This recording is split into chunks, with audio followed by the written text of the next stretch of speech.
You may have asked yourself at least once in your life, if you could go back in time, what would you change? I never contemplated that question until recently, and now I think about it every day. I regret my decision to ever join that damned experiment. If I knew then what I knew now, I would have taken that pencil from Richard's desk and stabbed him in the neck over and over until he died. Jail time would be a small price to pay for that. Let me take it from the top. I work as an assistant in genetics at a college, which you may not have heard of before. Either way, to keep things safe, I won't disclose any important information to protect myself and anyone else who may be somehow related to the matter. Professor Richards was a prominent person in the college, adored by both students and his co-workers for his dedication to work, extensive knowledge, and ability to motivate his attendees to contribute in the lessons and outside of them.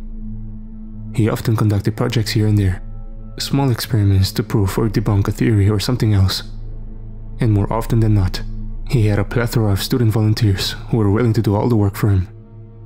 I rarely participated in any of the projects, save when it really piqued my interest on a matter that I wanted to see the results on. Richards trusted me the most and always gave me the most sensitive tasks to perform, passing on his own knowledge onto me in the process. More often than not, he was like a fatherly figure to me rather than a superior. He could probably sense that I grew up without a father's love, so he stepped in to take me under his wing. Now when I look back, I start to realize that he probably never really cared, but needed someone that he could use for his twisted, insidious intentions. It all started a few months ago when he invited me to his office with a proposal he was very excited about. "How would you like to be a part of history, Victor?" he asked me. Of course, I was always willing to take up big projects, especially if there was a chance for recognition, so I immediately answered yes. "Well, we have one big project upcoming," Richard said. "The biggest one yet. If everything goes well with it, we'll be famous and rich. You'll never have to work as an assistant another day in your life." I asked him what this was about, and he handed me a folder. When I opened it, I saw with big bold letters the name, the Fertility Project. In short, the documents described what the project would be about, who would participate, and how long it would last. The purpose of the project was simple: find female test subjects that were unable to conceive children and artificially impregnate them. Aside from Richards and I, there would be 12 volunteering students from the college and 5 female test subjects. I carefully reviewed the documents and saw that the project was funded by the college. Not that I had any suspicions about Richard's authenticity at the time anyway. He said that if I wanted to participate, I would have to sign an NDA and make sure not to tell anyone under the threat of federal violation and long jail time. The same went for the students. If they told anyone about the project, including their family members, they risked getting kicked out of the college and facing jail time. Although I disliked the idea of being chained down like that, at the time it seemed like a small price to pay for such greatness. I signed it, and Richards whipped out 2 Cuban cigars. "I've been saving these for a special occasion. It doesn't get any more special than this," he said as he gave one to me and lit it up. I was scheduled to meet Richards in the Biology and Genetics building in 2 days, and when I arrived, I was surprised to see a guard house instead of a gate and a guard sitting inside. The college had somehow managed to set this up seemingly overnight. The guard asked for my name, and I gave it to him, too confused and docile at the moment to refuse. The guard politely explained that with the upcoming project, the college had to hire a security company to keep things safe. He said there were 5 guards in total, each stationed in a separate part of the campus, with 1 guard being in the biology building at all times. I asked the guard if they knew what the project was about, but they seemed oblivious to it. All they knew was they had to keep the college grounds safe from any suspicious or violent activities. I gave him a courteous smile and left to meet Richards. When I arrived, Another guard stood in front of Richard's office and stopped me from entering. "It's okay, he's with me," Richard shouted, and the guard led me through. I went inside, and all of the project participants were there, including the students and the 5 female subjects. The subjects were women between the ages of 20 and 28, and while Richards and I were permitted to go home at the end of the day, the students and subjects had to remain inside the building at all times. "Professor Richards, we don't have adequate rooms for them to stay here," I said. "Everything has been arranged," Richards said. "The students will be staying on the 2nd floor, while the subjects will be on the 3rd floor. Since the project is so secretive, the guard is not permitted to leave the 1st floor. His job here will be to prevent anyone unwanted from entering the building, or in the worst case scenario, to stop students from leaving before the project is over. Unless they sign the paper to void the contract, that is, in which case they will need to refund the college for the funds provided to the project.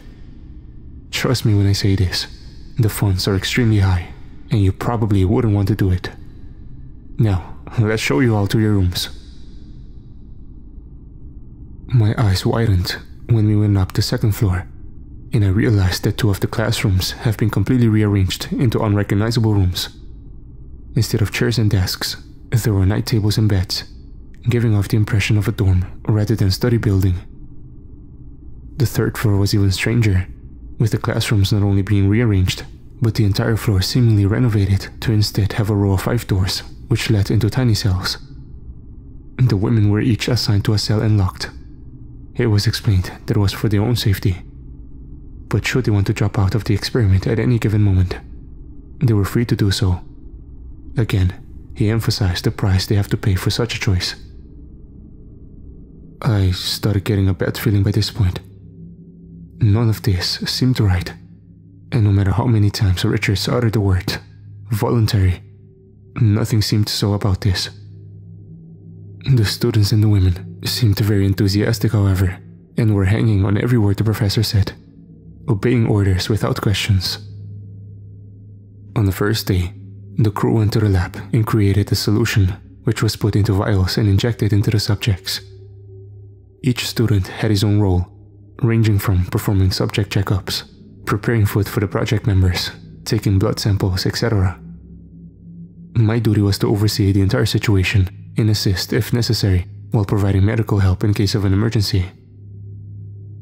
At around 3 p.m., all initial tests have been completed, so Richards instructed the students to go back to their dorm rooms, while he told me to follow him to his office.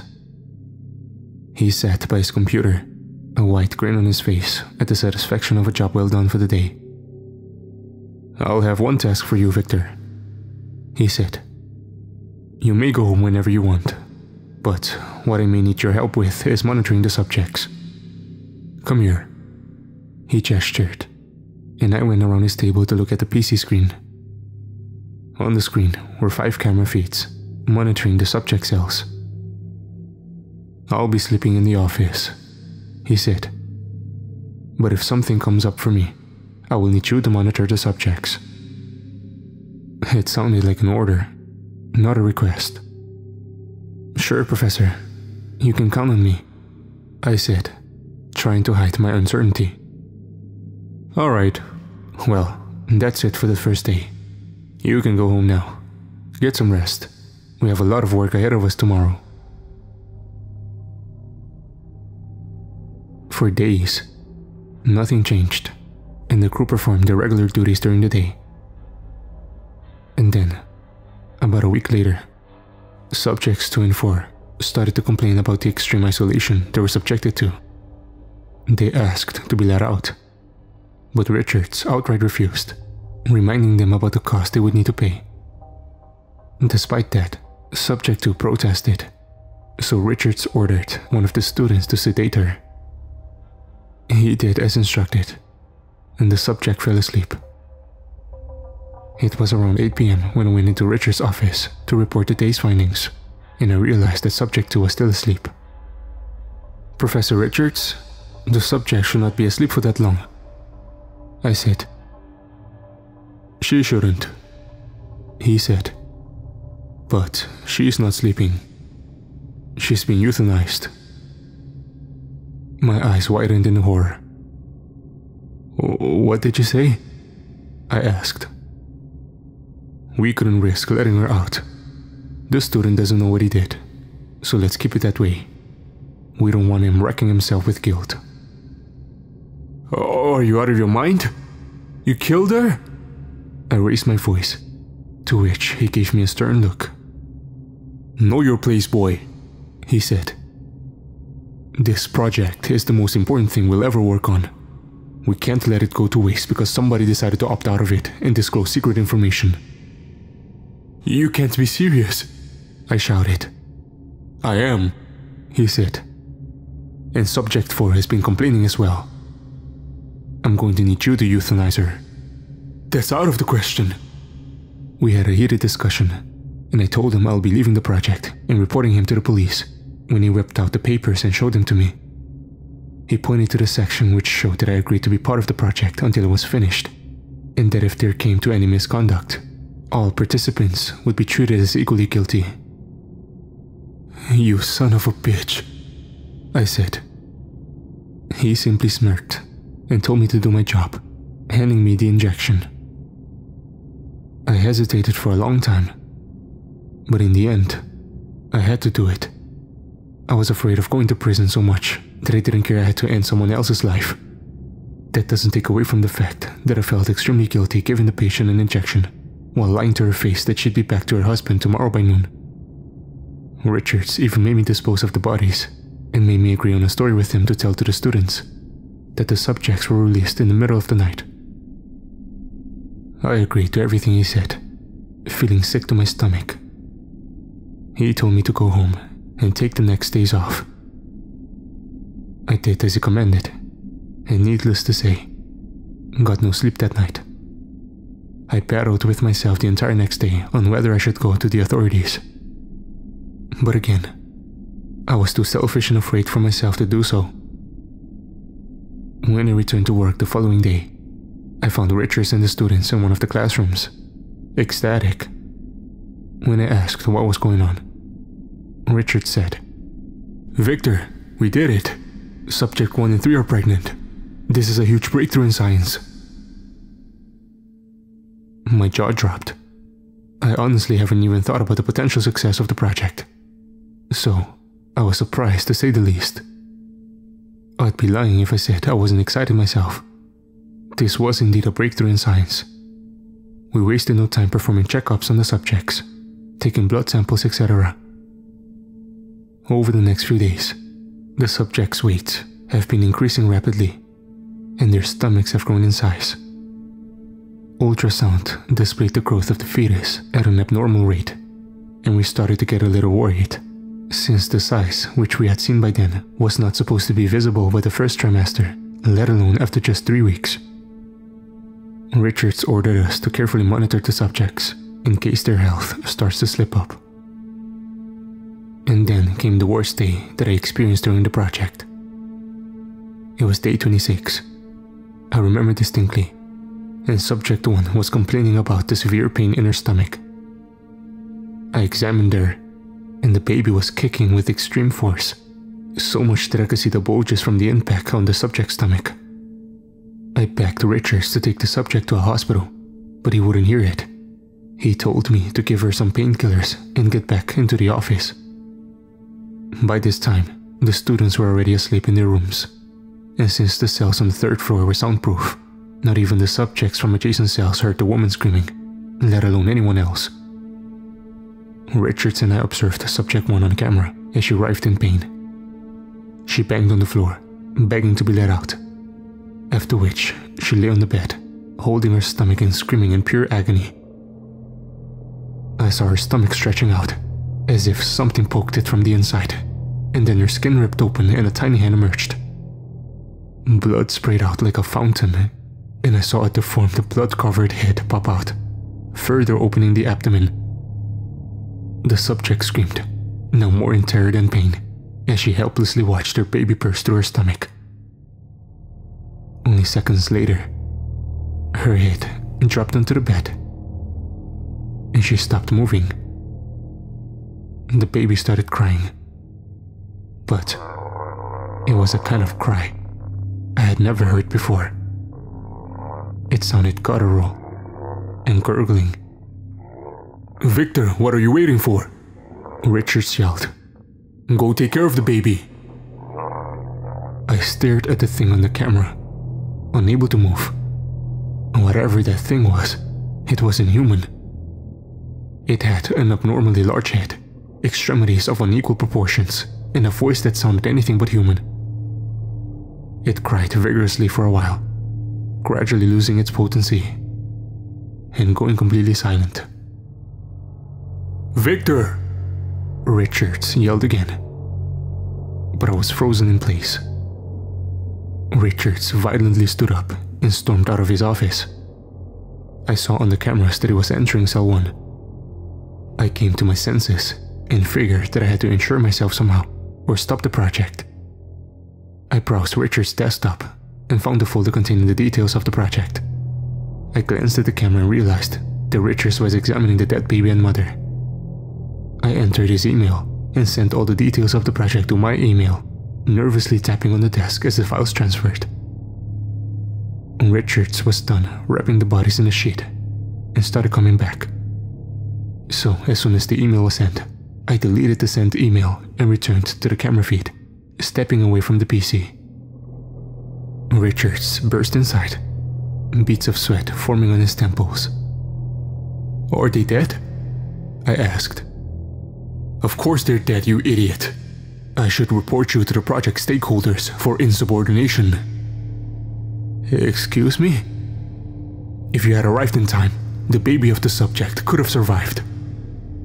"That's not true. I'm not even trained to handle this sort of situation." Richard sat in his chair and exhaled deeply, rubbing his eyes. "The bodies are wrapped up. Take them into the basement," he said sternly. I dreaded the idea of carrying around a dead mother and her infant, but I didn't want to defy the professor right now to avoid arousing suspicion.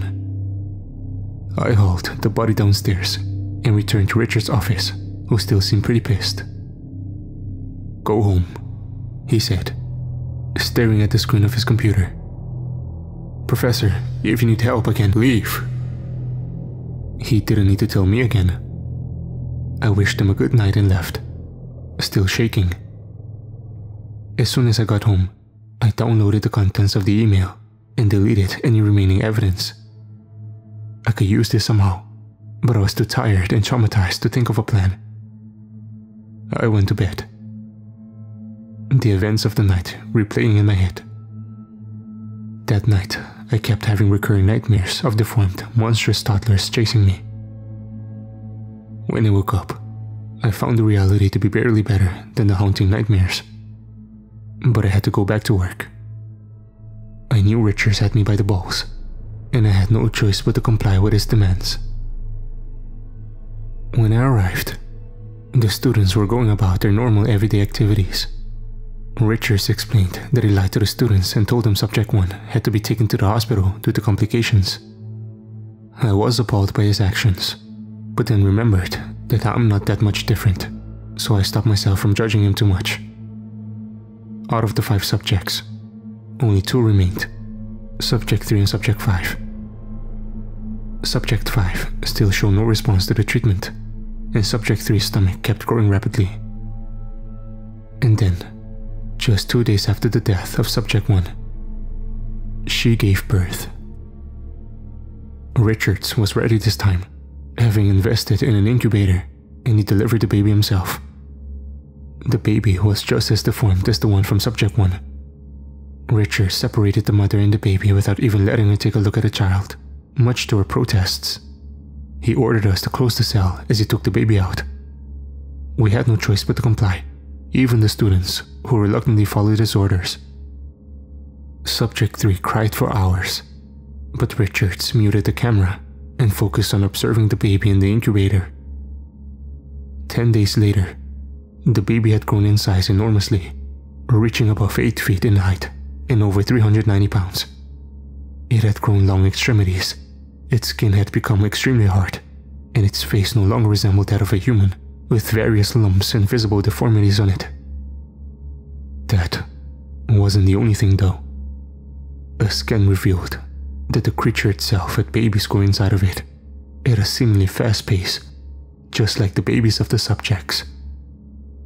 Due to this, Richard stopped the creature. The mother. The incubator could no longer sustain a creature of such a size, and I knew Richards could not possibly ask the college for more funds. I also knew he would not risk revealing the details of the project to the stakeholders, as they would shut it down immediately. He told me to take some time off, and that he would let me know when my services were needed again. This was bad, because I knew he was up to no good. So to occupy myself during the sleepless nights, I reviewed the project documents that I had stolen. Sure enough, 10 days later, Richards told me to resume my duties.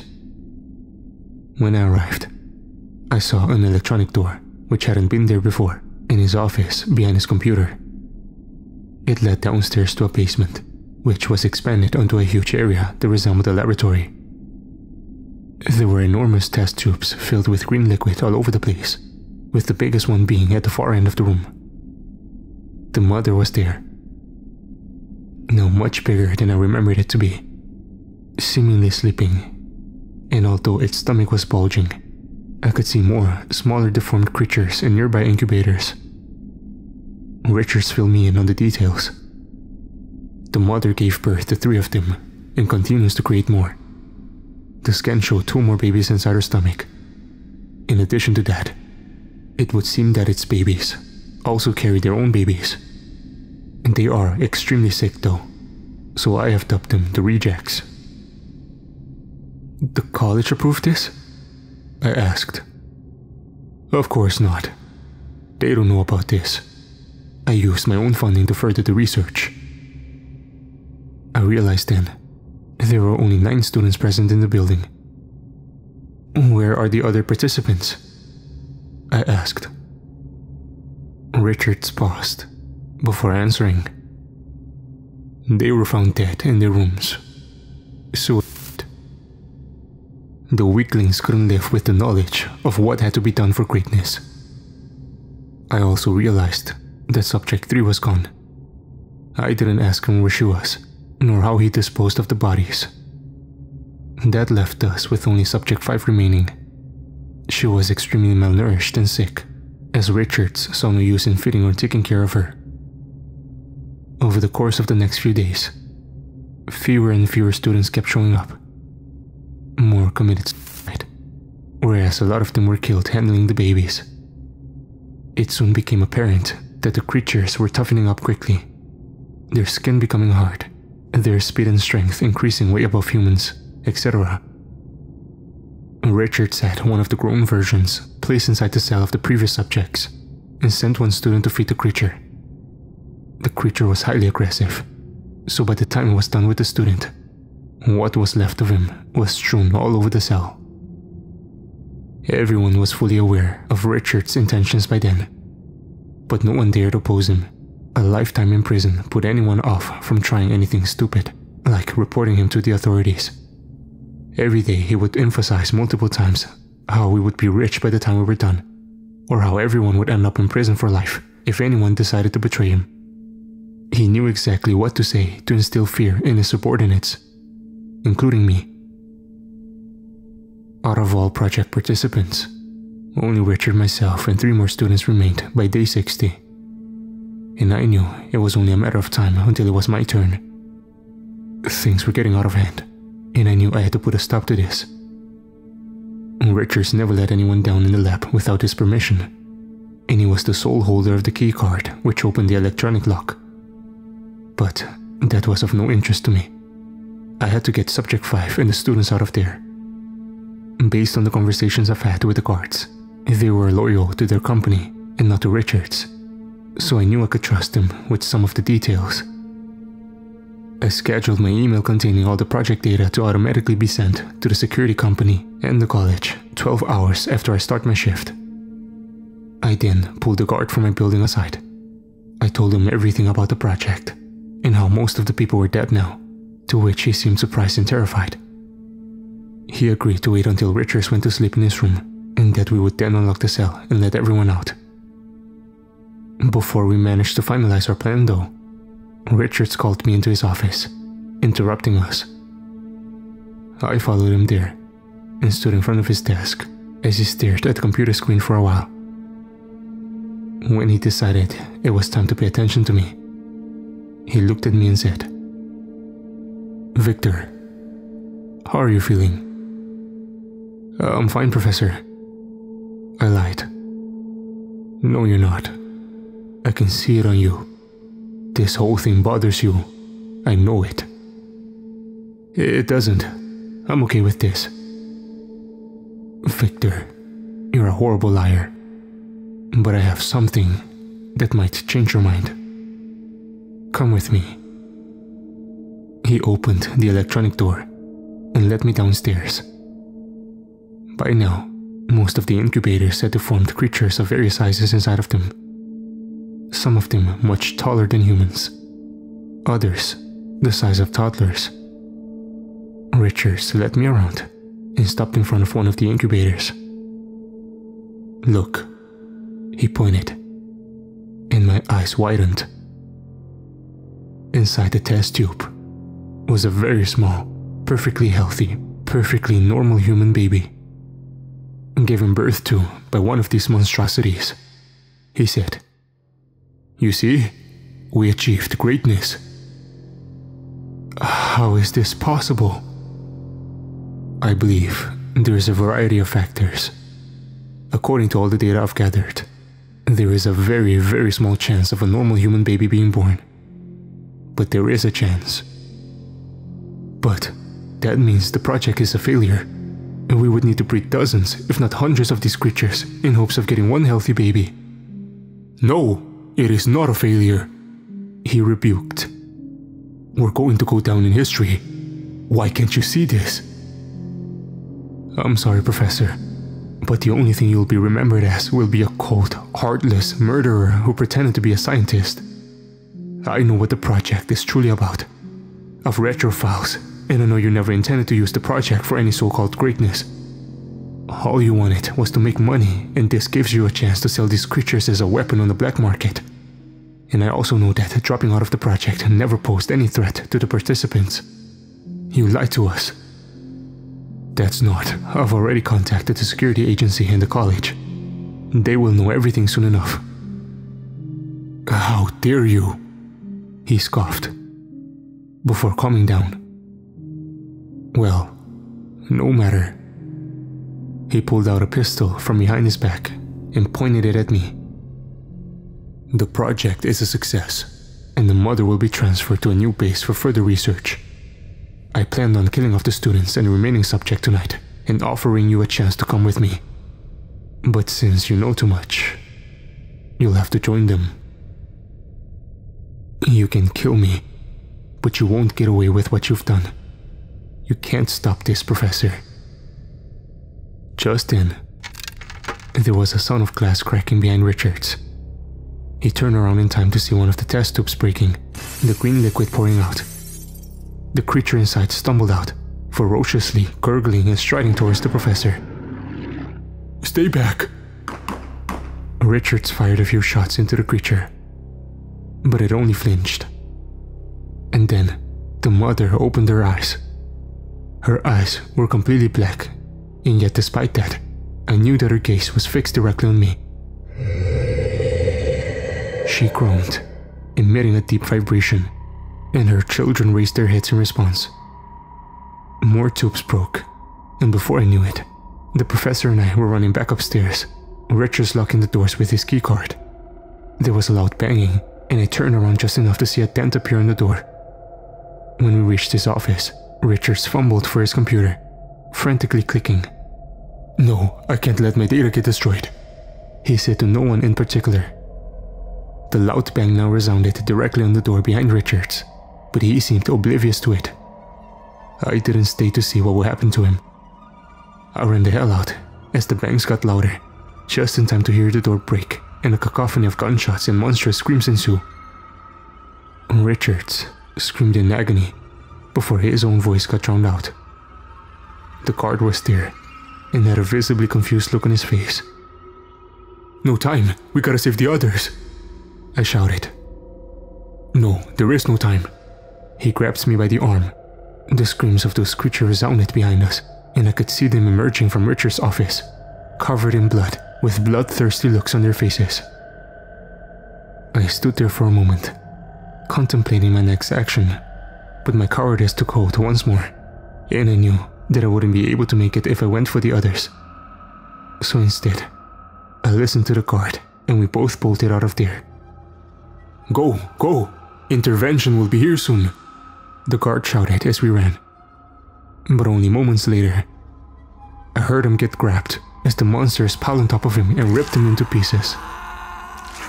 I ran outside and stopped only when I reached the gate. The guard who was there stopped me, and upon recognizing me, said that he was informed of the situation of the project. When I told him that there's been an outbreak, his eyes widened and told me to stay here while he investigates. I begged him not to go, mostly because I didn't want to be left alone, but my pleas fell on deaf ears, and he scurried off. I went inside the guardhouse and picked up the phone, only just then realizing that I had blood on my clothes. I had no idea how I had gotten it on me, but upon inspection, I realized it wasn't mine. I tried dialing 911, but there was no signal. Upon reading the guideline on the side, I realized that the phone only took calls, but couldn't make them. I dropped the handset when I looked at the camera feed and saw one of the cars getting jumped by those creatures and getting ripped into pieces. They were everywhere, and most of the cars were dead. I couldn't stay there, or I'd die.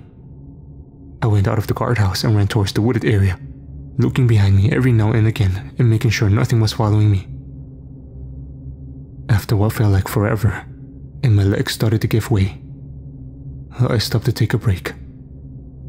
The campus was far behind me, and no one followed me. From there, I made my way safely home.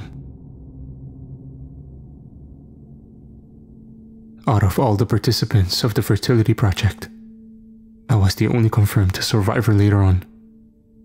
I have no idea what exactly happened, but I heard that the biology building had a pipe explosion, which caused the entire place to come down. Whether it was that or something else, I'm glad, because it hopefully killed the mother and her nasty children. I wake up every night, seeing her black, penetrating gaze through the test tube, and I feel as if she knows where I am at all times, despite not seeing me. The guilt of letting those poor students and subjects die racks me every day as well. I don't feel sorry for the human baby that most likely got killed though. Nothing good could have come out of those monsters. The only consolation I have is the fact that Richards died before he could fully weaponize and sell his project. The authorities are after me now, and I don't know if they intend to sentence me to a life in prison. But I'll make it easy for them. There's a gun next to me, and when I'm done recording this, I'm going to use it. Hopefully, I'll be able to sleep peacefully again. For the first time in many months.